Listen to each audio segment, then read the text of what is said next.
Deepak builders end developers और निवृत्ति मोटकरी परिवार का एक्सक्लूसिव प्रोजेक्ट 3 लीव्स, ऊंची जीवन शैली का ऊंचा आनंद। For more details call 9823339180।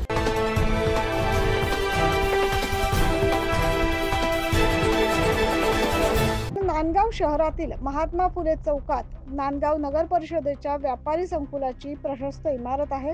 मात्र मागील काही दिवसांपासून ही इमारत मद्यपींचा अड्डा बनत चाललाय की काय असं चित्र दिसतंय। शहरातील काही समाजकंटक या इमारतीत हुक्का ओढणे, मद्यप्राशन करणे, सार्वजनिक मालमत्तेचे नुकसान करणे असे प्रकार राजरोसपणे करत असतात। या बाबतीत शहरातील गाळेधारकांनी मंगळवारी नांदगाव नगर परिषद प्रशासक मुख्याधिकारी विवेक धांडे यांच्याकडे तक्रार केली। नांदगाव नगर परिषदेने याची तात्काळ दखल घेत कर प्रशासक आरोग्य अधिकारी राहुल कुटे यांच्या नेतृत्वाखाली बाबासाहेब शिंदे बांधकाम विभाग, अरुण निकम, दीपक वाघमारे यांच्या पथकाने कारवाई केली आहे। काल नांदगाव नगर परिषदेच्या मालकीचं व्यापारी संकुल येथे नांदगाव नगरपालिकेच्या पथकाने अचानक भेट देऊन संध्याकाळच्या वेळेस धडक कारवाई केलेली आहे।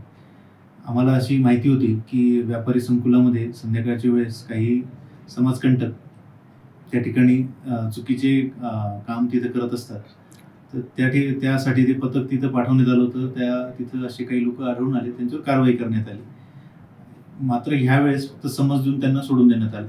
यापुढे जर अशा पद्धतीची कारवाई, कुणीही अशा पद्धतीचं कुठलंही काम तिथं जर होत असेल तर संबंधितांविरोधात defacement of public property act 1995 यांच्या कलम 3 अंतर्गत त्यांच्यावर गुन्हे दाखल करण्यात येतील व याच्यावर अधिक स्ट्रिक्ट कारवाई याच्या पुढे करण्यात येईल, याची सर्व नागरिकांनी नोंद घ्यावी।